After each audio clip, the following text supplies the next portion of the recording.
जय हिंद, नमस्कार। यूपीएससी के सभी दोस्तों का कम टू स्टडी में आप सबका एक बार फिर से स्वागत है। आज हम देखेंगे आर्थिक समृद्धि और आर्थिक विकास से संबंधित जो प्रश्न हैं पूछे गए हैं, यह इंपॉर्टेंट प्रश्न हैं, उनको देखेंगे। जिसमें हम चलो शुरू करते हैं अपना पहला प्रश्न। प्रश्न नंबर 1 हमारा, निरपेक्ष तथा प्रति व्यक्ति वास्तविक जीएनपी की वृद्धि आर्थिक विकास की ऊंची दर का संकेत नहीं करती है यदि। ऑप्शन ए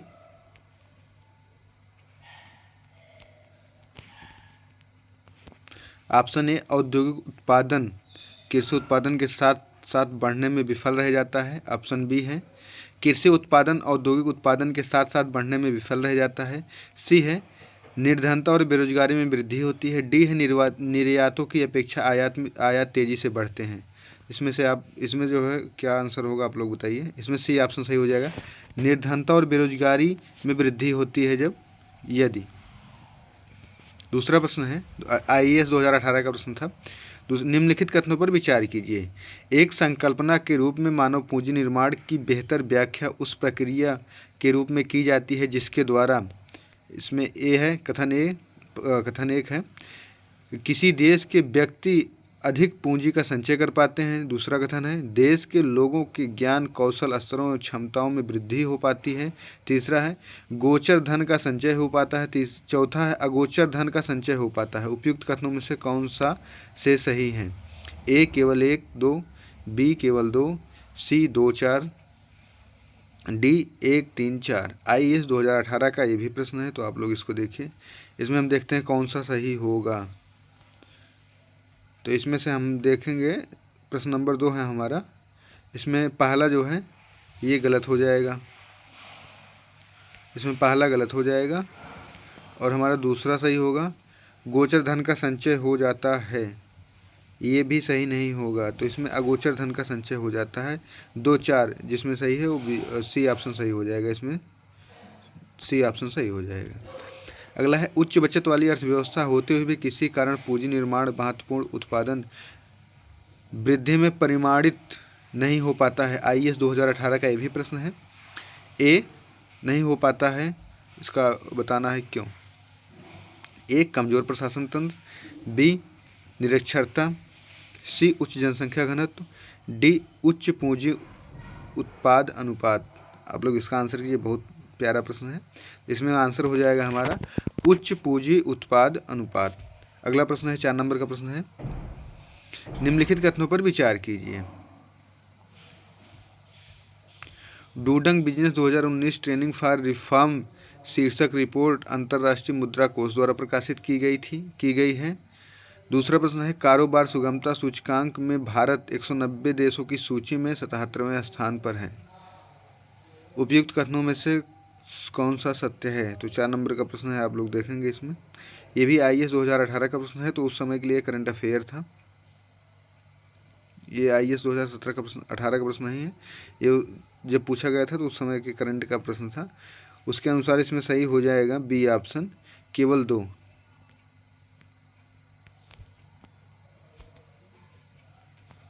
अगला है 5 नंबर का प्रश्न है वैश्विक वित्तीय स्थिरता रिपोर्ट किसके द्वारा तैयार की जाती है। ए यूरोपीय बैंक द्वारा, बी अंतर्राष्ट्रीय मुद्रा कोष द्वारा, सी अंतर्राष्ट्रीय पुनर्निर्माण एवं विकास बैंक द्वारा, डी आर्थिक सहयोग तथा विकास संगठन द्वारा। आप लोग भी इसका आंसर कीजिए कि इसमें क्या सही होगा, कौन करता है निर्माण।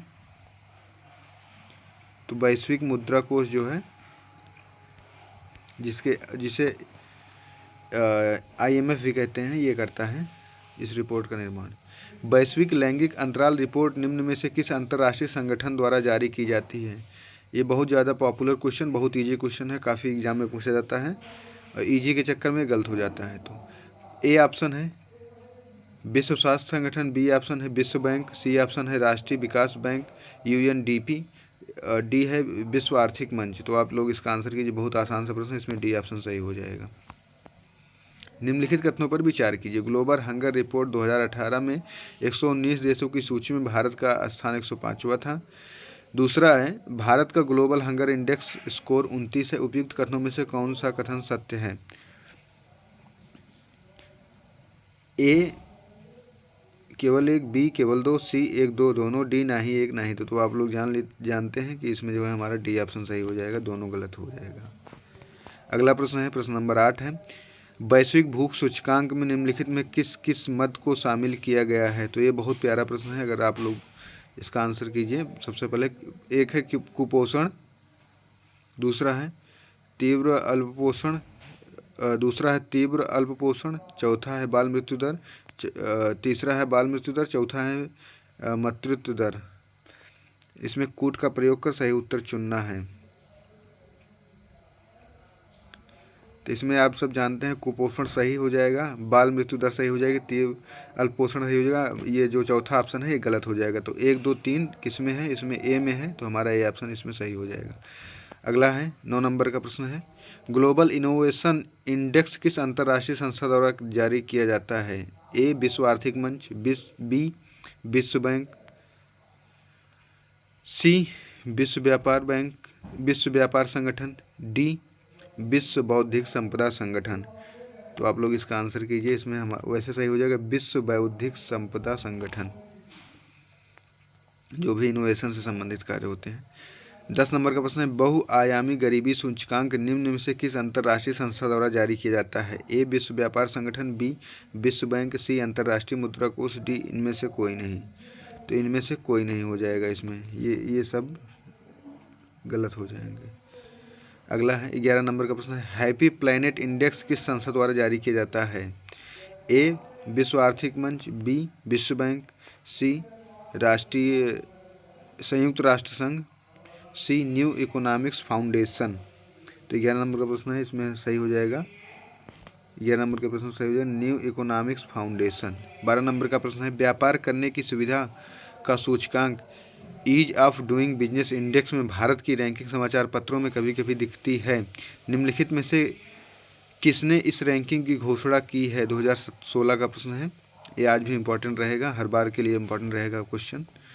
ए है आर्थिक सहयोग विकास संगठन, बी है विश्व बैंक विश्व आर्थिक मंच, सी है विश्व बैंक, डी है विश्व व्यापार संगठन। आप लोग इसमें बताइए कौन सही हो जाएगा। तो इसमें विश्व बैंक सही हो जाएगा। अगला 13 नंबर का प्रश्न है, निम्न में से कौन सी अंतर्राष्ट्रीय संस्था मानव विकास सूचकांक जारी करता है। ए विश्व बैंक, बी WHO, ये हो नहीं सकता, सी अंतर्राष्ट्रीय मुद्रा कोष, डी संयुक्त राष्ट्र विकास कार्यक्रम। आप लोग इसका आंसर कीजिए। इसमें डी ऑप्शन सही हो जाएगा, संयुक्त राष्ट्र विकास कार्यक्रम द्वारा जारी किया जाता है मानव विकास सूचकांक। 14 नंबर का प्रश्न है, निम्न में से कौन सी अंतर्राष्ट्रीय संस्था विश्व खुशहाली सूचकांक जारी करती है। ए संयुक्त राष्ट्र विकास कार्यक्रम, बी संयुक्त राष्ट्र सतत विकास समाधान नेटवर्क, सी विश्व आर्थिक मंच, डी अंतर्राष्ट्रीय मुद्रा कोष। तो 14 नंबर का प्रश्न है, आप लोग इसमें आंसर कीजिएगा। तो इसमें हमारा आंसर सही हो जाएगा, संयुक्त राष्ट्र सतत विकास समाधान नेटवर्क द्वारा जारी की जाती है। नेटवर्थ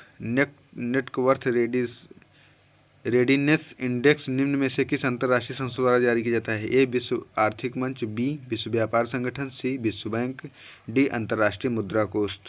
आप लोग इसका आंसर कीजिएगा। इसमें सही हो जाएगा हमारा विश्व आर्थिक मंच द्वारा जारी किया जाता है। अगला है वैश्विक शांति सूचकांक ग्लोबल पीस इंडेक्स निम्न में से किस संस्था द्वारा जारी किया जाता है। ए विश्व बैंक, बी संयुक्त राष्ट्र संघ, C institute for economics and peace, D विश्व बैंक। तो इसमें से आप लोग आंसर कीजिए क्या हो सही होगा। इसमें institute for economics and peace द्वारा जो है जारी किया जाता है वैश्विक शांति सूचकांक। अगला है सतत विकास का आधार है।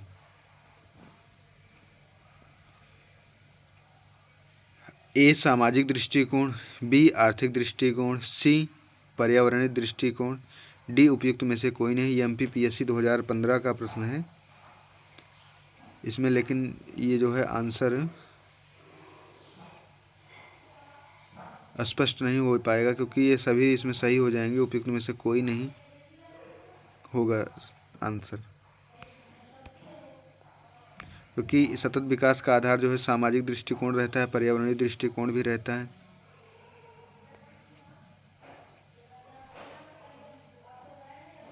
लेकिन सबसे ज़्यादा जो सतत विकास है वो पर्यावरणीय दृष्टिकोण रहता है, तो इसलिए इसमें सी सही हो जाएगा। इसमें इस आधार पर लगाया जाएगा। सबसे ज़्यादा सही ऑप्शन सी लग रहा है, पर्यावरणीय दृष्टिकोण सतत विकास का आधार है।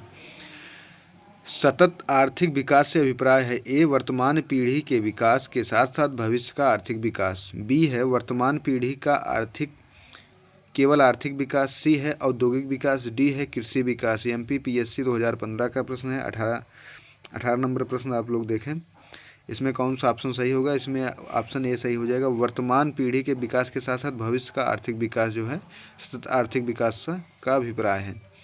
समावेशी समृद्धि के लिए आवश्यक है ए अधोसंरचनात्मक सुविधाओं का विकास, बी है कृषि का पुनरुद्धार, सी है शिक्षा एवं स्वास्थ्य जैसी सामाजिक सेवाओं का अधिकाधिक उपलब्धता, डी है उपयुक्त में से सभी। UPPSC मेंस 2008 का प्रश्न है। बहुत आसान सा, बहुत प्यारा सा प्रश्न है। जो लोग भी समावेशी विकास पढ़े हैं बहुत आराम से आंसर कर पाएंगे। इसमें उपयुक्त में से सभी सही हो जाएगा, डी ऑप्शन।